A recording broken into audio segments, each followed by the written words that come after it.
Hi friends, आप सभी कैसे हो। आशा करता हूँ कि आप सभी अच्छे होंगे। आपका हमारे चैनल वीके जाटोल क्लासेस में स्वागत है। आज के इस वीडियो में हम 10 जुलाई 2026 के मुख्य करंट अफेयर्स और उसके एक्सप्लेन के बारे में चर्चा करेंगे। प्रश्न नंबर 1, हाल ही में सरकारी स्कूलों के आधुनिकीकरण के लिए मिशन कायाकल्प किस सरकार ने शुरू किया? ए दिल्ली, बी उत्तर प्रदेश, सी राजस्थान, डी हरियाणा।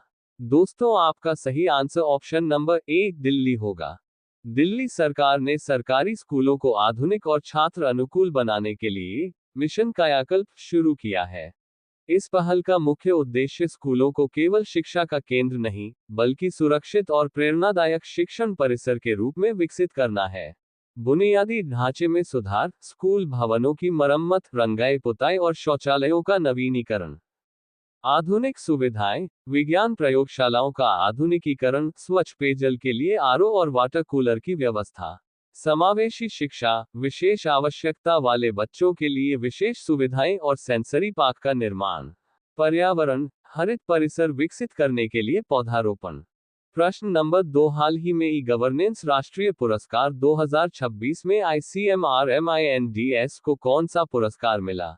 ए गोल्ड, बी सिल्वर, सी ब्रॉन्ज, डी इनमें से कोई नहीं। दोस्तों, आपका सही आंसर ऑप्शन नंबर ए गोल्ड होगा।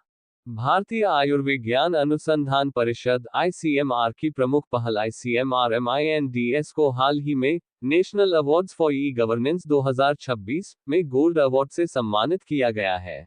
यह पुरस्कार जयपुर में आयोजित 29वें राष्ट्रीय ई गवर्नेंस सम्मेलन के दौरान दिया गया।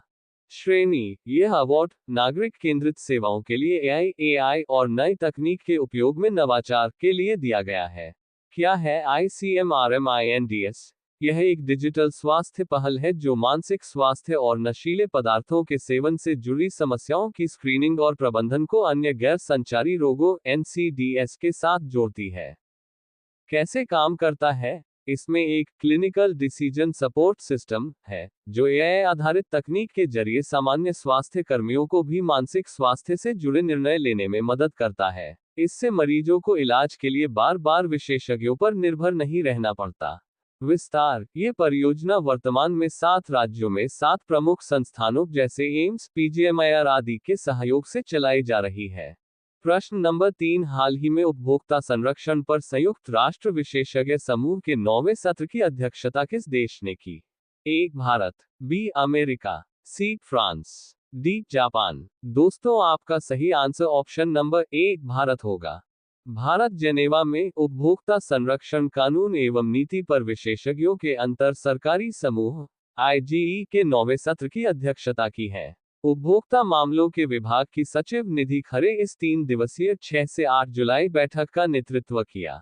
उद्देश्य, यह मंच दुनिया भर के देशों, विशेषज्ञों और संगठनों को उपभोक्ता संरक्षण से जुड़े आधुनिक मुद्दों पर चर्चा करने के लिए एक साथ लाता है। प्रमुख एजेंडा, इस सत्र में संयुक्त राष्ट्र के नए उपभोक्ता उत्पाद सुरक्षा सिद्धांतों को पेश किया जाएगा। इसके अलावा उपभोक्ता शिक्षा, टिकाऊ उपभोग और सीमा पार क्रॉस बॉर्डर विवादों जैसे महत्वपूर्ण विषयों पर मंथन होगा।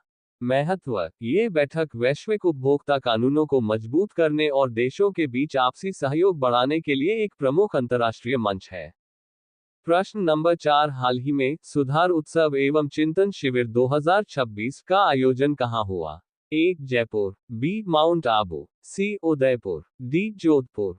दोस्तों, आपका सही answer option number B Mount Abu होगा।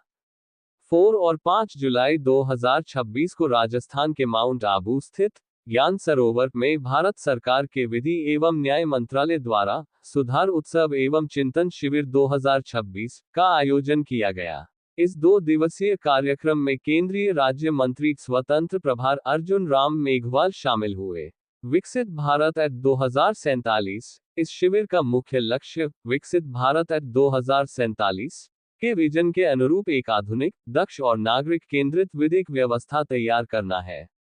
महत्वपूर्ण चर्चा, यहाँ AI, आर्टिफिशियल इंटेलिजेंस, डिजिटल परिवर्तन, वैकल्पिक विवाद निवारण ADR और विधायी सुधारों जैसे अहम विषयों पर गहन मंथन किया जाएगा। भविष्य की योजना। शिविर का उद्देश्य मंत्रालय की अब तक की उपलब्धियों की समीक्षा करना और प्रशासनिक उत्कृष्टता के लिए एक विजन डॉक्यूमेंट और कार्य योजना तैयार करना है। प्रश्न नंबर 5, हाल ही में सबसे कम उम्र में डेब्यू करने वाले भारतीय क्रिकेटर कौन बने?